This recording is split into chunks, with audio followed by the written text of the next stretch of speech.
Woke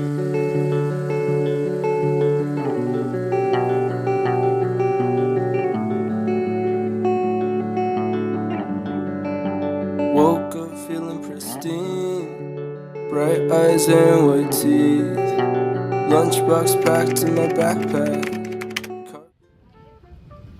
Halo, perkenalkan nama saya Nadia Lestari. Di sini saya sudah bersama Teh Agit. Sebelumnya boleh memperkenalkan diri, Teh? Oke, perkenalkan nama saya Rumari Gita Putri, tapi biasa dipanggil Agit.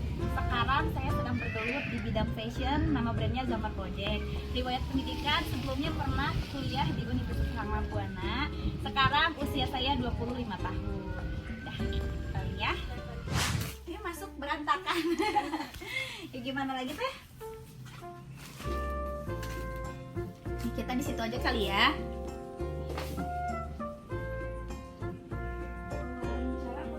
Iya boleh langsung. Nah, kalau boleh tahu nih Teh, untuk usaha ini mulai berdirinya di tahun berapa sih? Untuk usaha ini sendiri itu mulai berdiri di tahun 2017. Nah, kalau boleh tahu alasan Teteh untuk terjun di dunia bisnis ini apa sih? Karena saya bergelut di bidang fashion kan ya. Menurut saya itu fashion untuk zaman sekarang udah jadi kebutuhan selain makanan. Jadi saya melihat ada peluang di situ, makanya saya coba deh di bidang ini gitu. Nah, untuk usaha ini kan lebih memfokuskan memproduksi gamis ya Teh. Nah, untuk motivasinya sendiri apa? Karena di Indonesia ini kan mayoritas tuh orang muslim ya, orang muslim. Jadi saya memilih kenapa gamis karena target pasar saya itu orang muslim, dan orang muslim itu identitasnya ada di gamis kan, makanya ya udah deh saya coba pilih gamis untuk usaha ini. Nah, sebelum membangun usaha bisnis ini sendiri, sebelumnya punya usaha lain nggak? Tentu ada, sebelumnya ada usaha lain. Waktu pertama kali aku usaha itu di 2017, itu masih kuliah, namanya anak kampus kan ya. Jadi kita coba-coba buka usaha gitu kecil-kecilan. Pertama itu aku pernah jual jam tangan. Dan di situ ngeliat, wah peluangnya kurang nih. Terus kita coba jual kaos, masih kurang peluangnya menurut saya tuh ya pribadi. Nah, sekarang kita coba di bidang fashion, fokus utamanya di gamis, peluangnya ada, terus target pasarnya ada, strategi pasarnya juga jelas, makanya kita coba di situ dan alhamdulillah berkembang sampai saat ini. Berarti emang dari dulu suka bisnis gitu. Nah, ya? gitu iya. Nah, di zaman sekarang kan dunia fashion kayak berkembang sangat cepat ya Teh. Terus kayak banyak banget pengusaha-pengusaha baru yang muncul. Nah, buat strategi Teteh untuk menghadapi kompetitor-kompetitor itu bagaimana?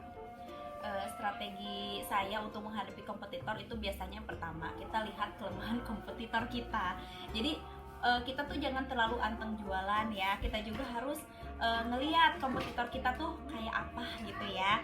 Nah terus yang kedua, kita juga nggak boleh ketinggalan, apalagi sekarang kan zamannya bener-bener canggih ya, kita tuh harus bergerak cepat.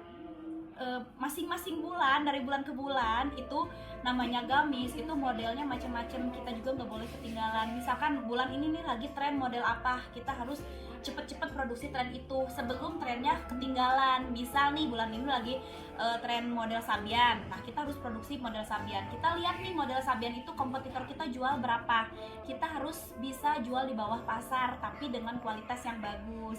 Gimana sih caranya gitu ya, supaya bukan kita yang nyari konsumen tapi konsumennya yang nyari kita kan gitu. Kalau dapat harga murah tapi kualitasnya bagus, nah itu PR-nya paling gitu. Nah, kalau dalam 1 bulan ini Teteh bisa memproduksi berapa gamis sih? Kebetulan kan kita bukan hanya memproduksi ya, tapi kita juga punya tim khusus untuk mencari lelangan. Jadi kalau misalkan ada toko yang mau tutup atau misalkan ada stok-stok lama yang nggak keluar, itu tuh di lelangnya itu penampungannya tuh di sini gitu loh ya. Makanya kenapa kita bisa jual barang murah tapi bagus, harganya benar-benar di bawah pasar itu salah satunya dari lelangan juga. Kalau misalkan produksi sendiri itu rata-rata 1 minggunya 500 piece, tapi kalau misalkan lelangan itu rata-rata di 3000 piece 1 minggu. Berarti kalau per bulan itu 9.000 tambah 1.500 ya 10.500 gitu untuk gamisnya dalam 1 bulan. Lumayan banyak banget berarti ya. Iya lumayan. Nah, selama punya usaha bisnis ini, tantangan yang Teteh hadapi seperti apa? Kalau berbicara tantangan itu pasti banyak ya, tapi kita singkat saja. Untuk tantangan di pemasaran. Nah, karena sekarang eranya bener-bener apa ya, media sosial tuh harus jalan, bener-bener jalan. Pertama nih kita live di Facebook. Nah, sekarang Facebook tuh udah tertinggal. Itu tantangan kita, makanya kita harus bergerak cepat pindah ke TikTok kayak gitu ya tantangannya. Terus waktu itu sempet kan TikToknya diberhentiin, gak boleh ada aktivitas jualan gitu ya di sana. Kita juga harus bergerak cepat. Gimana lagi nih caranya biar pemasarannya bisa jalan terus. Itu kalau yang di online shop. Kalau di offline sih alhamdulillahnya ya karena kita ngandelin orang yang datang kan ya. Jadi mungkin tantangannya nggak terlalu sebesar yang di online. Tapi kalau misalkan terus diproduksi, nah kalau misalkan diproduksi gamisnya itu sendiri, tantangannya kayak misalkan barang reject gitu-gitu sih ya, yang namanya konveksian pasti udah pada tau lah. Kalau misalkan barang reject kita kan pasti dijualnya jadi jual rugi, nggak apa keuntungannya jadi tipis gitu-gitu kalau misalkan konveksian. Kalau lelangan, namanya kita lelangan yang namanya take all-an gitu, nggak 100% dapat bagus. Kadang meskipun misal nih kita narik barang misal 1 kontainer, dalam 1 kontainer itu pasti ada aja 20%-nya nyempil barang yang gak bagusnya. Nah itu jadi kendala buat kita kan. Jadi paling yang bagusnya kita up, yang kurang bagusnya ya kita jual harga modal atau bahkan dijual rugi. Itu kendalanya. Nah, untuk rencana kedepannya untuk usaha ini mau seperti apa sih Teh? Siapa tahu mau dikembangin lagi atau gimana?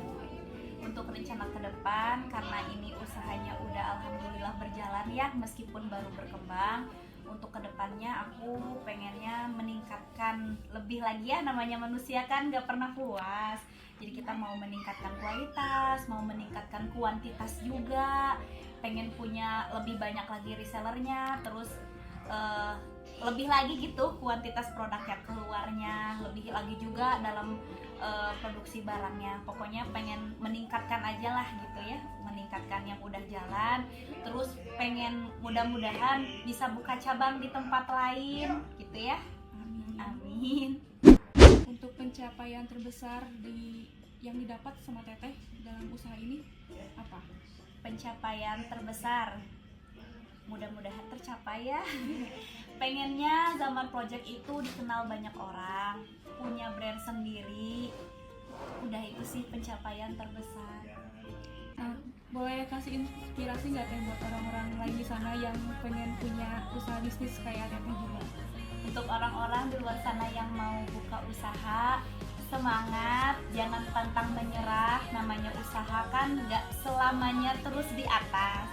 Kayak roda pasti berputar, kadang di atas, kadang di bawah. Waktu kita lagi di bawah, itu kita harus fighting ya, harus semangat. Ingat, nyari kerja di tempat luar itu sulit sekali zaman sekarang. Jadi ketika kita lagi di bawah nih kondisi bisnisnya, kita harus membuka pikiran kita.